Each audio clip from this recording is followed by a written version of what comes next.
Hi, we are back on Girl Talk. We are here with the Greenery Stuart and the Greenery's Jim. Thank you very much for joining us. Now, Stuart, talk to us a little bit about what you do at the Greenery and again, what we're going to talk about today. I primarily oversee residential maintenance and small commercials. Okay, and this is one of the residential properties that you have right now. And Jim, for you? Well, I'm general manager here on Hilton Head Island for the Greenery, and I basically oversee all of our operations. But I have great assistants and supervisors that work under me that really do the day-to-day operations. So people like Stuart, that's who you really need to be talking with. Well, you know, we've got sort of a plan today. We're going to talk about three different things. We're going to talk about irrigation, we're going to talk about fungus, and we're going to talk about bugs, because it is huge, especially this time of year. Stuart's going to begin, I think, talking to us a little bit about, especially this property right here, so we have a sort of a point of reference about the turf and then about the flowers. This time of year, most people are concerned about saving water. Yes. Okay, we're standing in full sun. This is going to take more water than a situation as if you're in the shade. Okay. Jump right in here if you have anything to add to this. I will. Being that we've been under a drought warning for quite some time now, a lot of people's grass has been stressed. Situations like this, if you have rotors that are moving back and forth, sprinkler heads going back and forth, 3 times a week, 40 minutes max. You probably can get away with 30 minutes. For the turf? For the grass. Now, does that matter what time I It does. water? You want to water at around 3 a.m. Give the plants time to absorb the water. If you go watering at 1 or 2 in the afternoon, you're going to do any good because it's going to evaporate as soon as it hits the ground. Whoa. Now, does humidity play a part in anything that goes on during this time? Absolutely. I mean, as everyone knows, in the summertime you walk out the front door and you get hit with this wall of humidity. Yes. It's just sticky and everything. Well, that's a big problem because overnight the water doesn't evaporate off the turf area, doesn't evaporate off of the plants. So we actually need that sun to help evaporate the excess moisture. And that will decrease the possibility of fungal problems. And fungus is a big problem for our turf areas, especially St. Augustine. Is that what this is? Yep. That'll incubate in the thatch layer and cause more problems, and then you have to do treatments, and you may go through issues where the grass is declining and then coming back, and you just want to go ahead and keep it as dry as possible without overwatering. So it's preventable. It is preventable. Okay, yes, that absolutely. makes a lot of sense. Yeah. Talk to me, if you will, again about flowers then, and then about older plants or some of the more mature plants. Well, with your flowers, you want to go ahead and I'm going to turn you around so everybody can see how cute he is. Okay, there you go. with your flowers, when you first start to plant them, Okay. you want to water more frequently. Okay.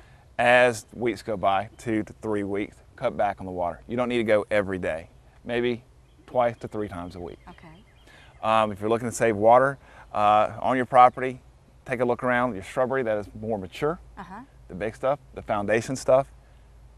Just cut back on that completely. Why? Why can I do that? It's older and it's mature and it's well established. It's got deep roots and it can withstand a long period of time without any rain or irrigation. When you all do a planting like this, or do a residential property, or frankly even a commercial property, is it really important to do plants that are indigenous or that are heat hardy, for lack of a better word? Ideally, we would love to do all indigenous material. Unfortunately, that doesn't always play into the resort community look here. True. Okay. So we try to encourage people to do it as much as possible, because obviously it's well adapted to our conditions here, which is the high temperatures in the summer, high humidity, and can go through some of the drought situations. But when we don't, or the client wants to have a more tropical lush look, or tropical. lush, Okay. we're more than ready to go ahead and install that, and we're ready to maintain that.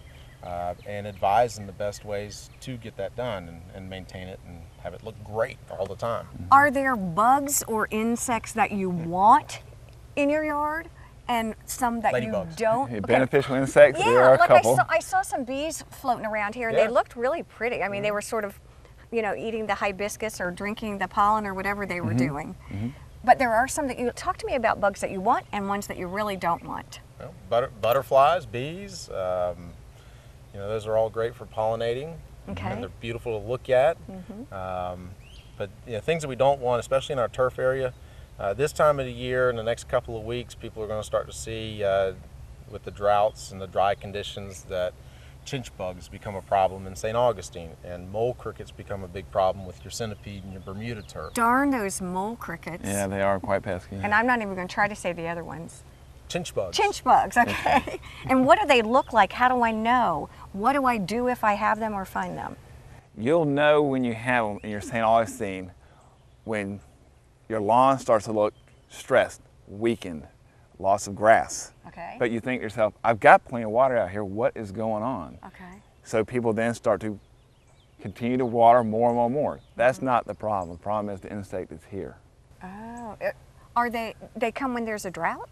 Well, they like drier conditions, believe it or not. Okay. And they like sunny conditions, full sun. Okay, so like this would be the ideal chinch bug area.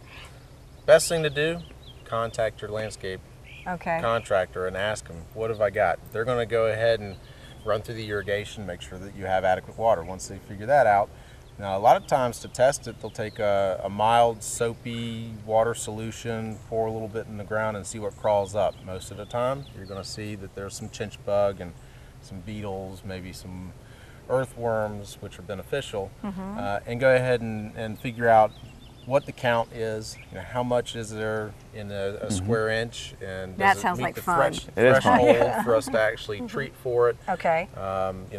And maybe it's a different problem. Maybe it's something we aren't talking about right now. It could be some fungal issue. It could be, other things. What I really hear you both saying is, please call the Greenery, because you really have the knowledge and the acumen, and it sounds to me again like you can actually save us a lot of money in the long run, even in the short run. We can. Because you know what you're doing, you've got the tools, and you said it, prevention, and then if something does happen, maintenance and getting rid of the problems. You guys are awesome. And the other big thing is we have expertise. Yes, absolutely. Well, we knew that. Jim and Stuart, Stuart, look at that. Yeah, look at that. They are amazing. And we want to thank you all for joining us here on Girl Talk. And we love it when we have the Greenery talk to us. And again, thanks so much. See you later. Have a great week, you guys.